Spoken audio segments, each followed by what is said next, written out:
పరమాత్మ యొక్క ఆ యథార్థ జ్యోతిబిందు స్వరూపం మీద మనస్సుని ఏకాగ్రం చేయడమే నిజమైన రాజయోగం.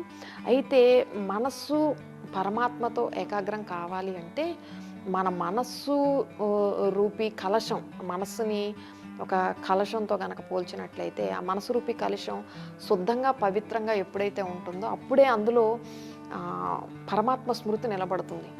అందుకే మనం చూసినట్లయితే ఆత్మశుద్ధి లేని ఆచారం అది ఎలా, భాండశుద్ధి లేని పాకం ఎలా, చిత్తశుద్ధి లేని శివపూజలు ఎలారా అన్నారు.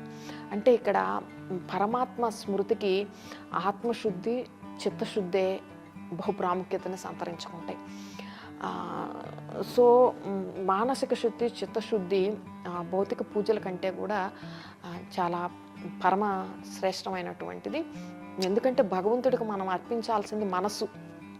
పరమాత్మ మనం పెట్టే నైవేద్యాల కోసం ఆయన ఏమీ అక్కడ ఆకలితో లేడు. సో మనం ఇక్కడ అర్పించాల్సింది పరమాత్మకి మన మనస్సుని బుద్ధిని అర్పణం చేయాల్సి ఉంది.